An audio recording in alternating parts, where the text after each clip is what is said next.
ಫೈನಾನ್ಸ್ನಿಂದ ಈಗಾಗಲೇ ಭಾಳಷ್ಟು ಜನರಿಗೆ ತೊಂದರೆ ಆಗ್ತಾ ಇದೆ ಅಂಥೇಳಿ ಇಡೀ ರಾಜ್ಯಾದ್ಯಂತ ಅನೇಕ ಕಡೆ ಕಂಪ್ಲೇಂಟ್ ಮಾಡಿದ್ದಾರೆ. ಈಗಿರ್ತಕ್ಕಂಥ ನಿಯಮಗಳು ಅಷ್ಟು ಕಠಿಣವಾಗಿಲ್ಲ ಅನ್ನುವಂಥದ್ದು ನಮ್ಮ ಗಮನಕ್ಕೂ ಕೂಡ ಬಂದಿರುವಂಥದ್ದು. ಏನು ಬ್ಯಾಂಕಿನ ನಾರ್ಮ್ಸ್ ಪ್ರಕಾರ ಅದನ್ನು ರಿಕವರಿ ಮಾಡೋದಕ್ಕೆ ಕಾನೂನಿದೆ, ಅದೇ ಪ್ರಕಾರ ಅವರ ರಕ್ಷಣೆ ಮಾಡೋದಕ್ಕೂ ಕಾನೂನಿದೆ. ಅದು ಸಾಕಾಗ್ತಿಲ್ಲ, ಆ ಕಾನೂನು ಕಠಿಣವಾಗಿಲ್ಲ ಅಂಥೇಳಿ ನಮ್ಮ ಇಲಾಖೆಯಿಂದ ಈಗಾಗಲೇ ಅನೇಕ ವರದಿಗಳು ಕೂಡ ಬಂದಿದ್ದಾವೆ. ಅದಕ್ಕಾಗಿ ಈಗ ಮುಂದಿನ ದಿನದಲ್ಲಿ ಒಂದಿಷ್ಟು ಕಠಿಣವಾದಂಥ ಕಾನೂನುಗಳನ್ನು ಮಾಡ್ತಕ್ಕಂಥ ಅಗತ್ಯತೆ ಇದೆ. ಅದನ್ನು ಸರ್ಕಾರ ನಾವು ಮಾಡ್ತೇವೆ.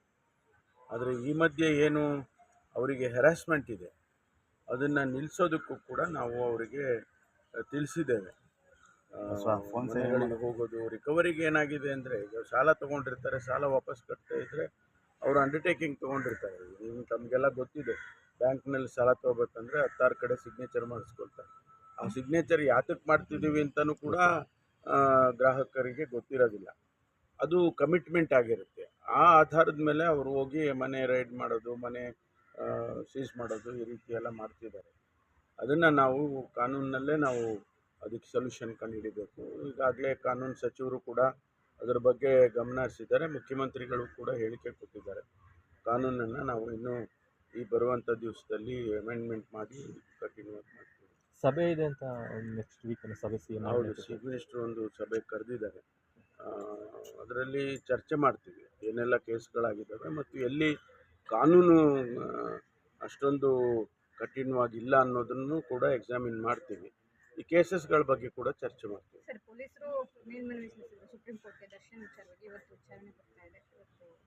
ಏನು ತೀರ್ಪು ಬರುತ್ತೆ ನೋಡಬೇಕಲ್ಲ. ನಾವು ನಮ್ಮ ಕೆಲಸ ನಾವು ಮಾಡಿದ್ದೀವಿ. ಪೊಲೀಸ್ನವರು ಏನು ಬೇಕೋ ಅದನ್ನು ಡಾಕ್ಯುಮೆಂಟೇಷನ್ಸ್ ಇರ್ಬೋದು ಅಥವಾ ಮಾಹಿತಿಗಳನ್ನಿರ್ಬೋದು ಥ್ರೂ ದಿ ಅಡ್ವೊಕೇಟ್ ಕೊಟ್ಟಿರ್ತಾರೆ. ಏನು ತೀರ್ಮಾನ ಬರುತ್ತೆ ಆ ತೀರ್ಮಾನದ ಆಧಾರದ ಮೇಲೆ ಮುಂದುವರಿತೀವಿ. ಸರ್, ರೆಡ್ಡಿ ಅವರು ಒಂದು ಗಂಭೀರ ಆರೋಪ, ಸತೀಶ್ ಜಾರಕಿಹೊಳಿ ಅವರನ್ನು ಮುಗಿಸೋದಕ್ಕೆ ಶ್ರೀರಾಮುಲು ಅವರನ್ನು ಪಕ್ಷಕ್ಕೆ ತರ್ತಾರೆ, ಅದಕ್ಕೋಸ್ಕರನೇ ಇಷ್ಟೆಲ್ಲ ಆಗ್ತಾ ಇದೆ ಅನ್ನುವಂಥದ್ದನ್ನ ರೆಡ್ಡಿ ನಿನ್ನೆ ಪ್ರೆಸ್ ಮೀಟಲ್ಲಿ ಬಗ್ಗೆ ನನಗೇನು ಅಷ್ಟು ಮಾಹಿತಿ ಇಲ್ಲ. ಶ್ರೀರಾಮುಲು ಕಾಂಗ್ರೆಸ್ ಅವ್ರ ಪಕ್ಷದಲ್ಲಿ ಅದೆಲ್ಲ ಗಲಾಟೆಗಳಾಗ್ತಾ ಇದ್ದಾವೆ. ಆದರೆ ನಮ್ಮಲ್ಲಿ ಇದ್ರ ಬಗ್ಗೆ ಯಾವುದು ಕೂಡ ಚರ್ಚೆಗಳಾಗಿ ಆ ವಿಷಯಕ್ಕೆ ಪ್ರಸ್ತಾಪ ಕೂಡ ನಮ್ಮಲ್ಲೇನೂ ಆಗಲಿಲ್ಲ.